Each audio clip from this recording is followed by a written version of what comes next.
salli ala sayyidina Muhammadin tibbil qulubi wal dawaiha wa afiyatin abdani wa shifaiha wa nuril absari wa diyaiha. Bismillahirrahmanirrahim. Alhamdulillah alladzi bi dzikrihi tatma'innul qulub wa bi rahmatihi tughfarud dzunub.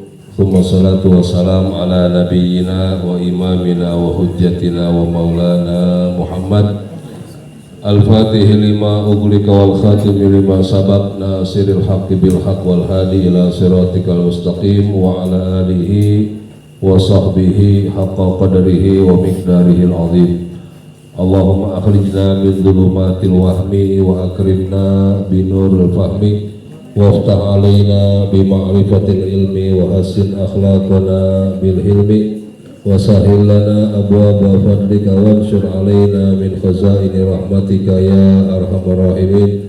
Subhanaka la ilma lana illa ma 'allamtana innaka antal alimul hakim. Rabbi syrah li sadri wa yassir li amri wahlul 'uqdatam min lisani yafqahu qawli, amma ba'du.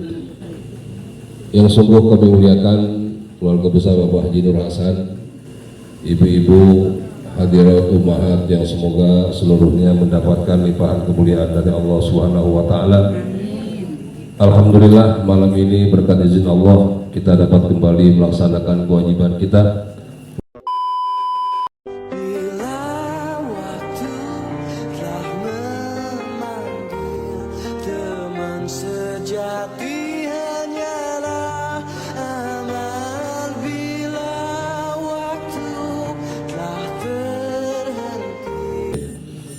Ibu sekalian yang saya muliakan, sebelum kita lanjutkan, kita baca Al-Fatihah sekali lagi. Ya, kita niatkan untuk sahabat kita almarhumah Ibu RR Diah Sasutiansih binti Sasutiansih binti R Mujiono yang telah wafat. Semoga Allah terima amal kebaikannya, Allah ampuni kekhilafannya, dan Allah jadikan dia kuburnya raudhah min riyadil jannah, serta anak cucunya dapat melanjutkan kebaikan-kebaikan yang telah beliau contohkan dalam kehidupan. Ala hadhihi niyyah wa ala kulli niyatin shalihah wa ila hadratin nabi al-fatihah. A'udzubillahi minasyaitonir rajim. Bismillahirrahmanirrahim. Alhamdulillahirabbil alamin arrahmanir rahim maliki yaumiddin iyyaka na'budu wa iyyaka nasta'in ihdinas siratal mustaqim siratal ladzina an'amta 'alaihim ghairil maghdubi 'alaihim waladdallin. Amin. Keuntungan kita memiliki komunitas orang-orang baik di sekitar kita. Meskipun kita sudah wafat, kelak nantinya mendapatkan kiriman hadiah dari sahabat-sahabat kita. Ini bukti bahwa orang yang telah meninggal dunia masih mendapatkan kebaikan karena dia memiliki teman-teman yang sejalan dalam kebaikan. Pertama, kemarin itu saya sampaikan tentang pentingnya berpuasa di bulan Rajab. Puasa apa? Puasa qadha Ramadan dulu. Maaf ibu yang masih punya utang puasa Ramadan, ini Rajab sudah lampu kuning. Ya, dikit lagi Sya'ban, Ramadan. Kalau sudah berharap ampunan dari Allah, kita mohon ampunan dari Allah Ta'ala. Di dunia kesempatan taubat dia gunakan. Seperti dalam kisah Imam Fudail bin Iyad, beliau pernah bicara dengan orang yang sudah sepuh. Ditanya, kam atan alaik, umurnya berapa Pak?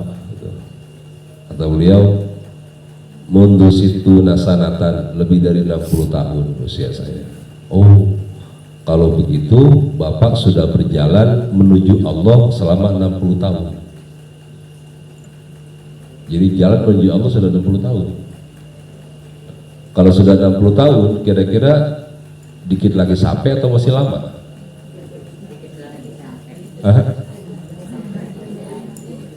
Sudah 60 tahun berjalan menuju Allah, dikit lagi sampai.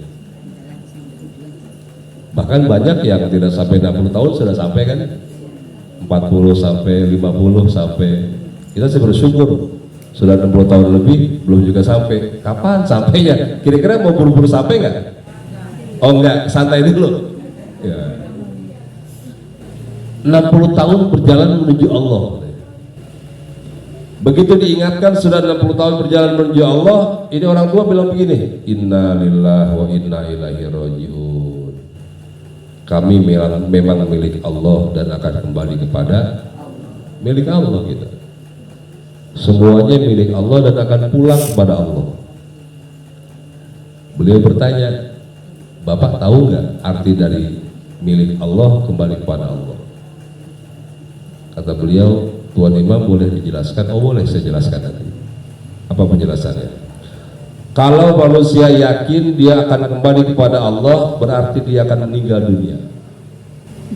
Kalau dia meninggal dunia, berarti dia akan ditanya di alam barzahnya. Kalau belum meninggal, belum ditanya. Kita masih hidup, pernah nggak kedatangan malaikat Munkar Nakir? Pernah nggak? Dan tidak ada. Dia baru datang ketika 7 langkah terakhir dari pengantar kita nantinya. Datang dia berdua. Kita akan ditanya. Kalau kita yakin akan ditanya, maka hendaknya dipersiapkan jawabannya untuk pertanyaan yang akan diajukan kepada kita. Siapkan jawabannya. Orang tua ini bertanya, Tuan Imam, kira-kira bagaimana untuk bisa menjawab? Jawabannya apa kira-kira? Oh gampang sekali kata beliau. Jawabannya adalah berbuat baiklah di sisa usiamu, maka kebaikanmu akan menghapuskan dosa-dosamu yang lalu. Berbuat baik di usia 60 tahun, maka dosa umur 17 tahun Allah hapuskan dengan perbuatan baik kita. Istighfar di usia 60 tahun, mohon ampun taubatan nasuha di usia 60 tahun, maka akan menghapuskan dosa sejak kita balik, sejak usia 13 tahun sampai kita taubat hari itu. Itu caranya sangat mudah sekali. Jadi hapuskan masa lalu yang hitam itu dengan istighfar dan taubatan nasuha. Nah, mudah-mudahan kita yang setiap malam selalu hadir di majlis ilmu, majlis ta'lim macam ini, Allah berikan taufik hidayah untuk melakukan taubatan nasuha sebelum kita wafat, agar apa? Kembali kepada Allah dalam keadaan bersih, dalam keadaan tanpa noda dan dosa. Nah, pertama, jadi perbanyak kita istighfar. Yang kedua, tadi kita puasa. Yang ketiga sekarang, sholat. Tingkatkan kualitas sholat, sebab Rajab itu turun perintah sholat. Isra Mi'raj, kita sudah sering dengar itu. Saya akan bahas tentang sholat. Ma summiyati salatu illa li'annaha silatun bainal abdi wa rabbi. Tidaklah sholat dinamai sholat, melainkan alasannya kenapa sholat dinamakan sholat, sebab sholat adalah silah penghubung antara hamba dengan pencipta. Datang lagi masalah, Pak Ustadz, saya punya tetangga nggak pernah dia sholat 5 waktu, nggak pernah. Terus Idul Fitri sholat, nggak sholat juga, tapi lebaran. Pertanyaan saya, boleh deh, haruskah dia disolatkan waktu dia meninggal? 5 waktu nggak pernah, Idul Fitri nggak sholat. Itu namanya, istilah saya, manusia anti air.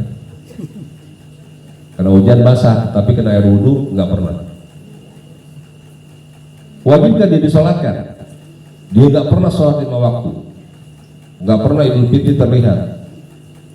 Pertanyaan itu sampai ke saya bilang wajib.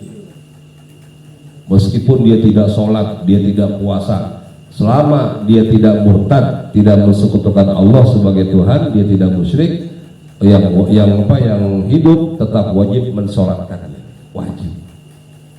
Ya mau di masjid boleh, mau di rumah boleh, meskipun cuma 1 orang yang mensolatkan. Diumumkan di masjid, innalillahi wa inna ilaihi raji'un, bulan di bulan, kita tahu dia nggak pernah sholat. Nggak ada yang takziah. Begitu diurus sama Pak Amil, dimandikan, dikafani, kata keluarga Pak Amil bawa ke masjid. Masjid nggak ada orang, nggak ada orang. Terus gimana Pak Amil? Sudah, saya aja mau sholatkan. Pak Amil salah seorang diri.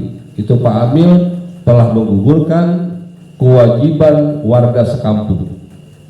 Tuh. Kalau sudah disolatkan oleh Pak Amil, maka warga sekampung tidak mendapatkan dosa.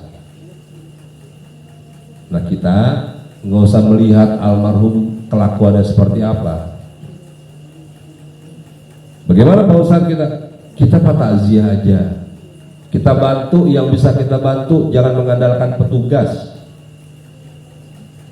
Ibu bisa membukakan baju almarhumah yang meninggal dunia, gak usah nunggu Bu Amil. Bapak bisa membukakan bajunya, gak usah nunggu petugas, buka aja bajunya.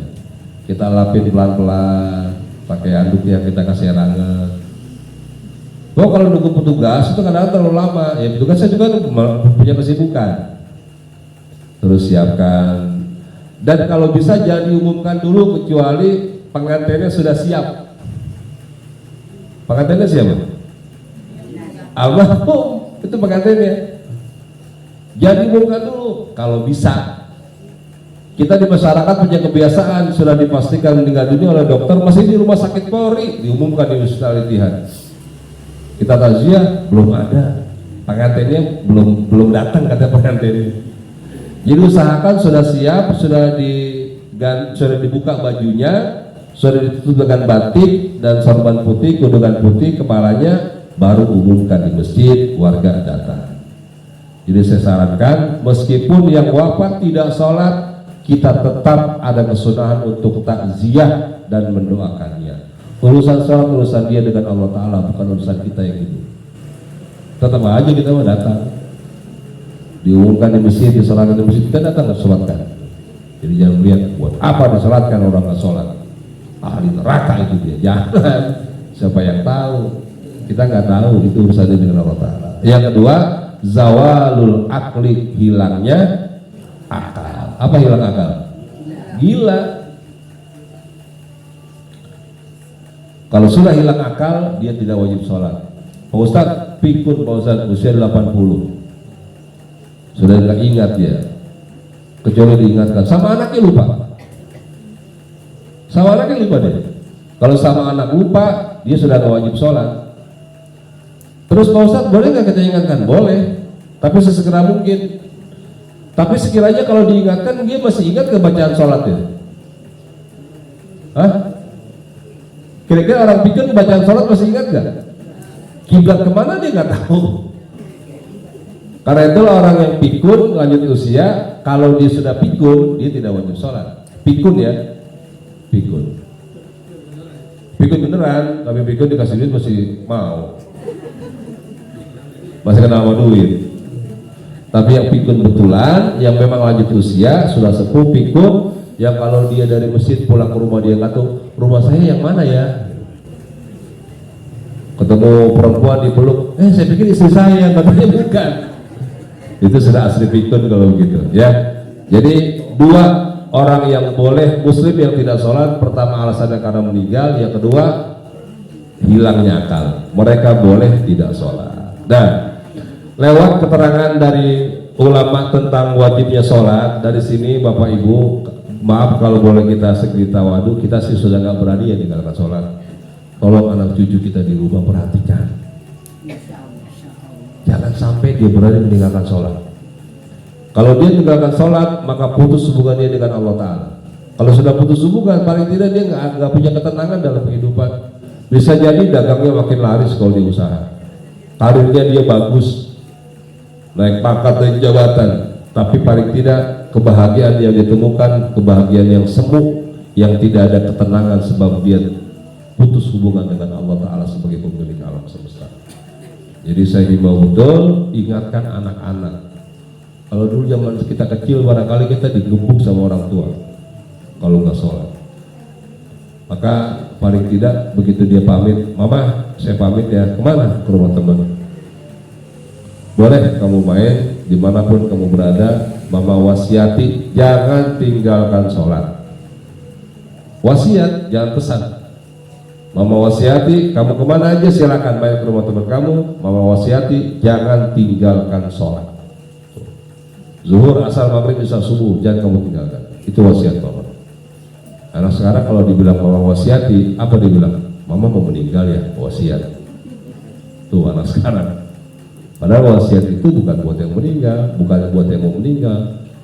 Orang yang berangkat musafir, yang perjalanannya sudah boleh menjamak mengqashar sholat 80 km katakan, itu sunnah nulis wasiat.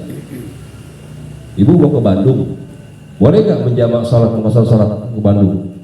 Boleh, sudah lebih dari 80 kilo. Ke Serang sana, ke Merak, sudah boleh menjamak sholat. Ibu berangkat yang perjalanannya itu sudah boleh menjamak sholat, maka disunahkan nulis wasiat. Ya minimal pesan saja kepada keluarga, tetangga, Pak, saya mau pulang kampung. Berapa hari Bu? 3 hari. Saya berpesan ya, saya wasiat, tolong pohon saya disiram ya. Itu sih bukan wasiat Bu, nyuruh namanya. Wasiat. Wasiat. Wasiat itu perkara yang harus dipegang oleh keluarga. Kalau dia mampu wajib dia tunaikan. Bahkan ulama mengatakan bila mana orang tua wasiat, nak kalau bila mana nanti kau ada rezeki setiap tahun nak sembelihkan hewan kurban buat bapak. Bapaknya wasiat, anaknya ada rezeki kirimkan pahalanya buat orang tua yang sudah meninggal dunia. Boleh sampai sah kalau orang tua wasiat. Tapi kalau orang tua tidak wasiat, jatuhnya pahala sedekah bukan pahala kurban. Nah, jadi untuk kurban ya. Orang tua wasiat, maka bapak ibu wasiat aja. Nah, mendoakan kamu jadi orang yang berkah di dunia, rezeki kamu banyak, dan mau wasiat ya. Kalau nanti kamu ada rezeki banyak, setiap Idul Adha tolong niatkan 1 untuk mama. Kamu beli sapi 1, tolong nama mama 1 ya. Ibu wasiat aja. Entah tahun kapan dia ada rezekinya, ingat pesan mamanya. Dia niatkan, ya Allah, ini saya jadikan 1 nama untuk almarhumah ibu saya. Maka jadi pahala kurban. Tapi bila mana orang tua tidak wasiat, jadi pahala sodakoh. Sebab orang tua tidak wasiat kepada anaknya. Bedanya itu. Pak Ustaz, pahala sedekah beda dengan pahala kurban. Beda lah. Kalau pahala kurban setiap helai bulunya menjadi kebaikan. Berapa juta bulu yang ada di domba itu? Ratusan, ribuan atau jutaan? Jutaan kayaknya. Maka cari kambing domba, kalau kambing yang bulunya lebat, itulah yang akan dihitung pahala kita. Dan dia akan kembali kepada orang yang berkorban lengkap dengan tanduk dan kukunya. Jadi nggak usah kita khawatir, nah ibu wasiat aja. Nah, jadi saya mengkhawatirkan generasi setelah kita. Kalau kita insya Allah sudah aman, sudah nggak berani meninggalkan subuh, nggak berani meninggalkan sholat, tapi tolong anak cucunya diawasi betul tentang masalah sholat. Tidak mungkin anak cucu jadi soleh kalau mereka berani meninggalkan sholat. Tidak mungkin. Boleh jadi dia pintar sekolahnya, tinggi ilmunya, tapi tidak sholat, maka kebahagiaan yang semu, dia tidak akan merasakan kenikmatan, ketenangan batin, sebab tidak ada hubungan antara dia dengan Allah sebagai Tuhannya. Karena itulah refleksi Rajab ini yang Allah pilih sebagai Tuhan, sebagai bulan yang diturunkan perintah sholat, kita betul-betul memahami bahwa sholat adalah hubungan antara kita sebagai hamba dengan Allah sebagai pencipta. Kalau ditinggalkan sholatnya, berarti putus hubungan dengan Allah Ta'ala. Nauzubillah min dzalik. Demikian materinya, silakan bila ada yang ditanyakan.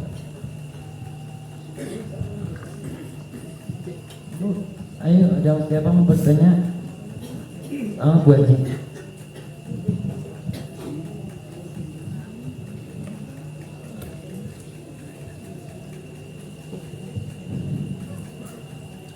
Assalamualaikum warahmatullahi wabarakatuh. Pak Ustadz mau nanya nih, sholat sunat awabin kalau dilaksanakan habis maghrib sebelum isya dan setelah sholat ba'diyah maghrib, dan itu anjurannya langsung, tidak boleh ada pembicaraan. Tapi kami majelis kami melaksanakan malam Jumat itu sholat maghrib dan ba'diyahnya dilaksanakan di rumah, terus datang ke masjid kita melaksanakan sholat sunnah masjid. Tapi biasa kita ngobrol mau sholat apa. Jadi apakah itu pahala yang dilaksanakan pertama tadi dan yang kedua sama-sama mendapatkan pahala 12 tahun sholat dan 12 tahun puasa. Terima kasih. Wassalamualaikum warahmatullahi wabarakatuh. Assalamualaikum. Orang yang sholat sunnah awabin 6 rakaat setelah sholat maghrib, setelah ba'diyah maghrib, dan tidak ada ucapan pembicaraan yang dia lakukan, nilainya sama dengan ibadah 12 tahun. Langsung ba'diyah, langsung awabin 6 rakaat, 2 salam. Tetapi bila mana ibu sholatnya ada ucapan yang ibu lakukan, atau ibu pindah tempat, atau ibu ya kayak di rumah sholatnya di masjid, sholatnya di rumah maghrib bersama ba'diyahnya, lalu ibu ke masjid sholat awabinnya, pahalanya dapat tapi tidak senilai 12 rakaat 12 tahun ya. Jadi bedanya itu, sebab teks hadisnya itu langsung siapa orang yang sholat maghrib berjamaah dan sholat 6 rakaat sampai sholat awabin, maka senilai dengan ibadah 12 tahun. Terus gimana Pak Ustadz, kita sudah biasa sholatnya di masjid, ba'diyah di rumah, tapi sholat awabinnya di masjid, ya nggak apa-apa. Tapi itu nilainya tidak seperti yang langsung habis ba'diyah langsung dia sholat awabin. Sama seperti sholat isyraq ya, ibu subuh, sholat subuh, ibu zikir, ibu duduk tadarus, apa aja ibu baca, tasbih dan seterusnya sampai waktu isyraq. Waktu isyraq ibu sholat 2 rakaat, sama dengan melaksanakan ibadah haji umroh sempurna. Lalu ibu sholat subuh nggak zikir, masak air, ngerendam cucian, ibu lihat isyraq, oh jam 5.47 katakan, itu sudah isyraq, ibu sholat isyraq 2 rakaat, pahala, tapi tidak senilai haji dan umroh sempurna. Bedanya itu aja, tetap ada pahala kebaikan dengan sholat yang kita lakukan, meskipun tidak sama dengan yang duduk iktikaf atau duduk di sejadah mulai dari selesai sholat subuh sampai waktu isyraq. Isyraqnya 2 rakaat itu sangat besar pahala dan fadilahnya. Pak Ustadz, saya subuhnya 5:30, terus saya duduk 5 menit isyraq, ya nggak apa-apa.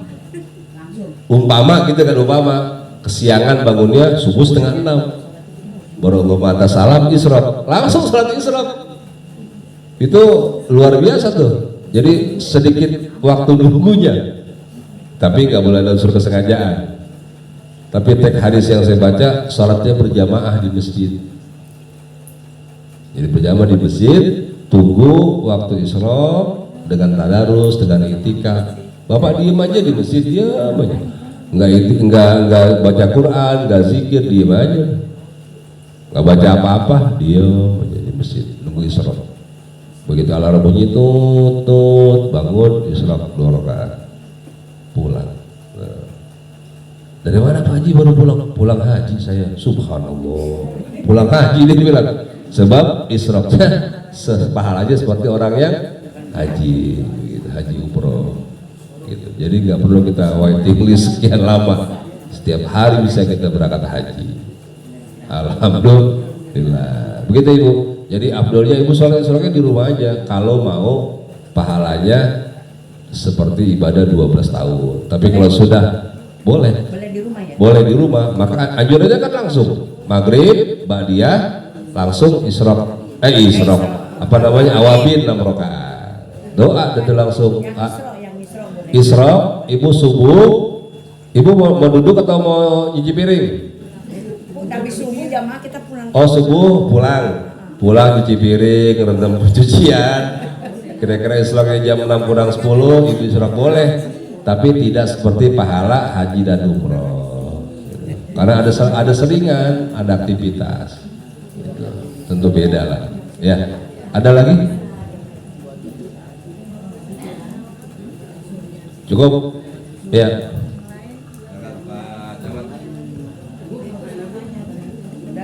Udah di itu udah. Assalamualaikum warahmatullahi wabarakatuh.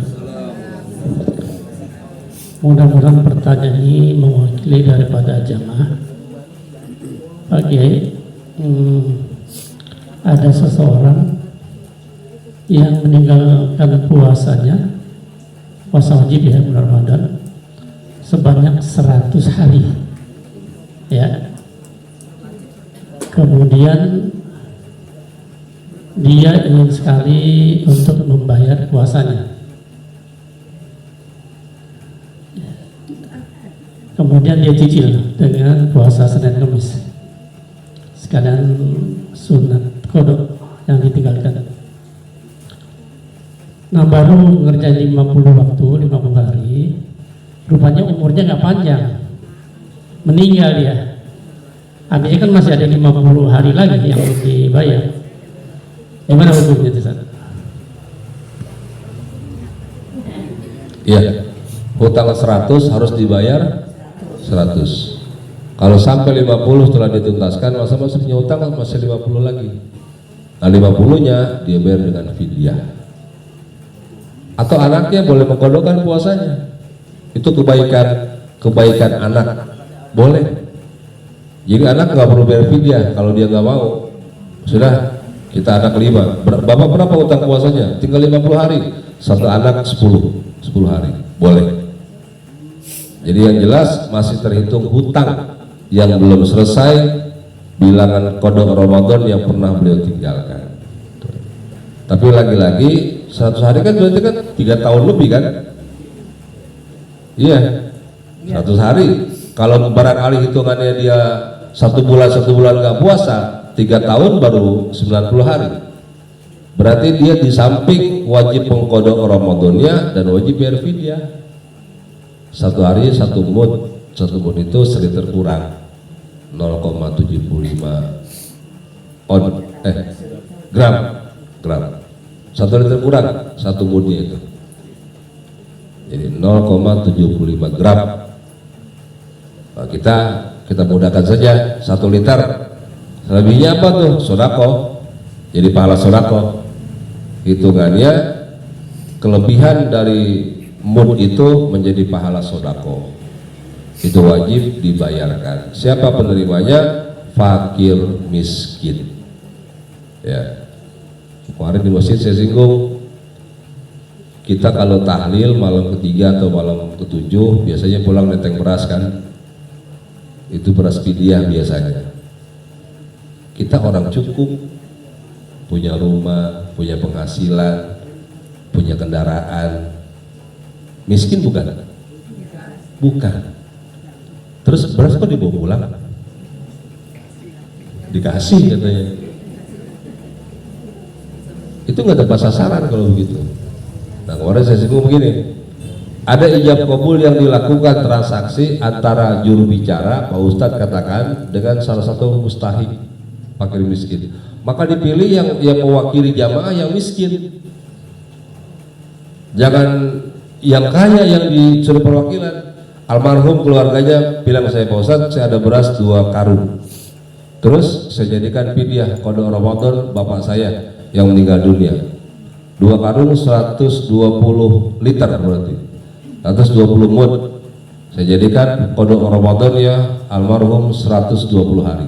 Tolong Pak Ustadz diijab kabulkan dengan mustahidnya. Saya lihat di jamaah yang datang mana yang kelihatan mustahid. Oh dia maju Pak, bapak mustahid. Orang miskin katakan, yang maju orang miskin. Atau sabilillah Pak Ustadz yang tidak punya gaji, meskipun di rumahnya ada anak-anak yang ngaji tapi bayarannya 6 bulan sekali itu anak ngajinya. Pak Ustadz yang maju juru bicara, ijab kabul saya. Pak Ustadz ini ada titipan beras fidyah 120 mud yang dijadikan sebagai fidyah almarhum atas puasanya 120 hari. Tolong diterima Pak Ustadz. Diterima sama beliau. Itu namanya fidyah. Yang terima orang miskin, mustahil. Lalu kemudian Pak Ustadz ini yang nerima berbaik hati, itu beras 2 karung nggak dia panggul semua, dia bawa pulang. Andaikan dia bawa pulang boleh nggak? Boleh, sebab saya telah menyerahkan kepada beliau sebagai mustahiknya. Beliau berbaik hati, dibagikan seluruh jamaah yang datang, satu kantong. Yang ibu terima beras pidyah itu bukan pidyah, hadiah. Sebab pidyahnya tadi saya dan mustahik itu pidyah. Kalau diberikan tanpa ijab kabul maka nggak jadi pidyah, sebab ibu bapak bukan orang miskin, orang cukup semuanya. Kalau orang cukup ya nggak boleh nerima pidyah, nggak boleh. Ibu biar zakat fitrah sama orang kaya, sah nggak zakatnya? Nggak sah. Nggak sah. Pak Haji ini mobilnya 3, rumahnya bertingkat, ada AC semua. Pak Haji, tolong Pak Haji ya, saya mau bayar zakat dengan Pak Haji. Sah nggak? Nggak sah, sebab dia bukan mustahik. Karena itulah fidyah yang kita terima setelah kita tahlil di masyarakat itu adalah hadiah yang diberikan oleh mustahik kepada kita yang datang. Jadi perlu diluruskan bahwa boleh ibu makan itu beras, sebab itu beras hadiah dari mustahik yang telah ijab kabul dengan juru bicara dengan Pak Ustaz. Begitu Pak Haji. Jadi sisanya tetap wajib difidyahkan yang 50 hari itu, masih terhitung hutang. Ada lagi?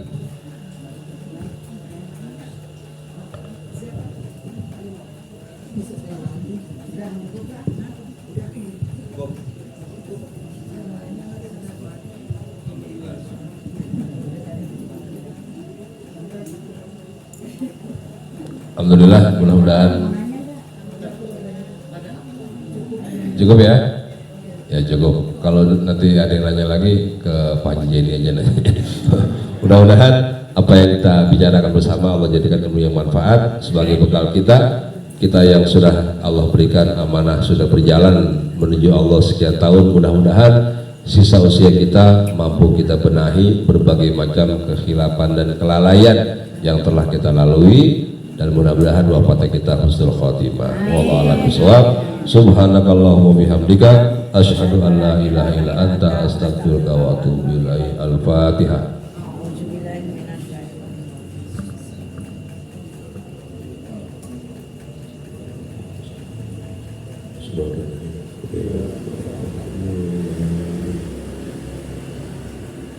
Rabbana taqabbal minna innaka antas samiul alim wa tub alaina innaka antat tawwabur rahim. Allahumma barik lana fi Rajab wa Sya'ban wa balighna Ramadan wa a'inna 'ala siyam wal qiyam wa hfadna min jamil afati wal atham. Dawahu fiha subhanakallahumma wa tayyatuhu fiha salam wa akhiru dawahum alhamdulillahi rabbil alamin.